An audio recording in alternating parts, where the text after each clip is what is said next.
Principal, അധ്യാപകന്മാരെ, രക്ഷിതാക്കളെ, പ്രിയ കൂട്ടുകാരെ, അസ്സലാമു അലൈക്കും. ഇന്ന് ലോകം നേരിടുന്ന ഏറ്റവും വലിയ വെല്ലുവിളികളിൽ ഒന്നാണ് ലഹരി. സമൂഹത്തിൽ ദിനംതോറും വർദ്ധിച്ചു വരുന്ന ലഹരിയുടെ ഉപയോഗം മദ്യത്തിനും മയക്കുമരുന്നിനും അടിമപ്പെട്ട എത്ര ജീവിതങ്ങളാണ് നശിക്കുന്നത്. അത് ആ വ്യക്തിയെ മാത്രമല്ല, മറിച്ച് അവരുടെ കുടുംബത്തെയും അതുവഴി സമൂഹത്തെയും നാശത്തിലേക്ക് നയിക്കുന്നു എന്നുള്ളതാണ് യാഥാർത്ഥ്യം. കേവലം കൗതുകത്തിനായി പലരും ആരംഭിക്കുന്ന ഈ ദുശ്ശീലം കാട്ടുതീയേക്കാൾ വേഗത്തിൽ വളർന്ന് സമൂഹത്തെ കീഴ്പ്പെടുത്തുന്നു. ഇന്ന് സ്കൂൾ വിദ്യാർത്ഥികൾ പോലും ലഹരിക്ക് അടിമപ്പെടുന്നു എന്നത് വേദനാജനകമാണ്.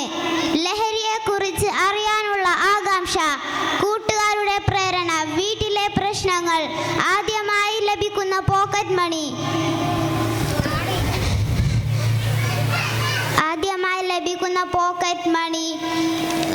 മാതാപിതാക്കന്മാരുടെ സമയമില്ലായ്മ എല്ലാം കുട്ടികളെ ലഹരിയിലേക്ക് അടുപ്പിക്കുന്നു.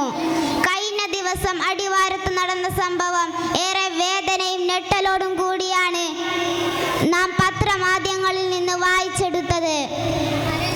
സ്വന്തം ഉമ്മയെ അതിക്രൂരമായി കൊലപ്പെടുത്താൻ ഒരു മകന് കഴിഞ്ഞെങ്കിൽ നമുക്ക് മനസ്സിലാക്കാം.